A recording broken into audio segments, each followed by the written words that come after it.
আগামী জাতীয় সংসদ নির্বাচনকে সামনে রেখে ঝালকাঠি ১ আসনে ইসলামী আন্দোলন বাংলাদেশের মনোনীত সংসদ সদস্য প্রার্থী মাওলানা ইব্রাহিম আল হাদি ব্যাপক গণসংযোগ করেছেন। শনিবার সকালে তিনি রাজাপুর উপজেলা শহরের বিভিন্ন স্থানে ব্যবসায়ী ও বিভিন্ন শ্রেণী পেশার মানুষের মাঝে লিফলেট বিতরণ, মতবিনিময় এবং শুভেচ্ছা বিনিময় করেন।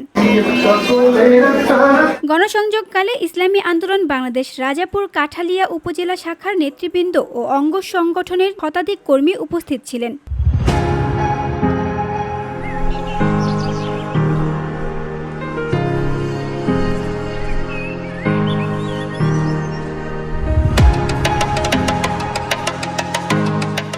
স্থানীয় মানুষদের সঙ্গে করমর্দন ও শুভেচ্ছা বিনিময়ের মাধ্যমে তিনি হাত পাখা প্রতীকে ভোট চান। গণসংযোগ শেষে মাওলানা ইব্রাহিম আল হাদি বলেন, জনগণ এখন পরিবর্তন চায়, একজন সৎ ও যোগ্য প্রতিনিধি চায়। জনগণের ভালোবাসা ও সমর্থনে আমি আশ্বস্ত হয়েছি। আমি নেতা হতে আসিনি, এসেছি জনগণের খাদেম হিসেবে কাজ করতে।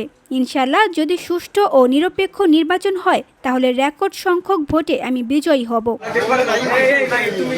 তিনি আরো বলেন, ইসলামী আন্দোলন বাংলাদেশ ক্ষমতায় এলে ইনসাফ ভিত্তিক সমাজ ও ন্যায় বিচার প্রতিষ্ঠা করবে। দেশের প্রতিটি নাগরিক তার ন্যায্য অধিকার ফিরে পাবে, কেউ বঞ্চিত থাকবে না। আমরা এমন এক রাষ্ট্র গড়তে চাই যেখানে ইসলামী মূল্যবোধ ও মানবিকতার ভিত্তিতে দেশ পরিচালিত হবে। সবার কাছে আমি আহ্বান জানাচ্ছি, আসেন আমরা সকলে মিলে এই দেশকে পরিবর্তন করি, নতুন একটি বাংলাদেশ গড়ি, যেখানে সকলে মিলে সাম্য মানবিক মর্যাদা এবং সামাজিক ন্যায় বিচার প্রতিষ্ঠা করে আমরা সকল ধর্মের মানুষ, সকল শ্রেণীর মানুষ একই সমাজে বসবাস করতে পারি। এরকম একটি দেশ আমরা সকলে মিলে গড়তে চাই। এ সময় উপস্থিত ছিলেন ইসলামী যুব আন্দোলনের কেন্দ্রীয় সাংগঠনিক সম্পাদক মাওলানা আল আমিন, ইসলামী আন্দোলনের ঝালকাঠি জেলা সভাপতি হাফেজ আলমগীর হোসেন, ইসলামী আন্দোলনের রাজাপুর উপজেলা সভাপতি মাস্টার জাহিদুল ইসলাম, সাধারণ সম্পাদক মাওলানা বায়েজিদ হক ফরাজি, উপজেলা নির্বাচন বাস্তবায়ন কমিটির আহ্বায়ক কারি তাওহিদুল ইসলাম, ইসলামী ছাত্র আন্দোলনের ঝালকাঠি জেলার সাংগঠনিক সম্পাদক ইসাক বিন আওয়াল, রাজাপুর উপজেলা ইসলামী যুব আন্দোলনের সাংগঠনিক সম্পাদক হাফেজ আব্দুল কায়ুম, মোহাম্মদ সবুজ শিকদার, মোহাম্মদ রফিকুল ইসলাম, মোহাম্মদ মফিজুর রহমান সহ আরো অনেকেই।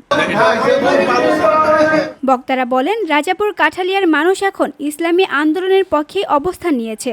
সাধারণ মানুষ চায় একটি ন্যায়ভিত্তিক রাষ্ট্র যেখানে দুর্নীতি ও অন্যায়ের স্থান থাকবে না। আমরা আশাবাদী আসন্ন নির্বাচনে হাত পাখা প্রতীকের পক্ষে ব্যাপক সাড়া মিলবে এবং ইসলামী আন্দোলন বাংলাদেশের প্রার্থী বিজয়ী হয়ে জনগণের খাদেম হিসেবে কাজ করবেন। VOD Bangla news desk.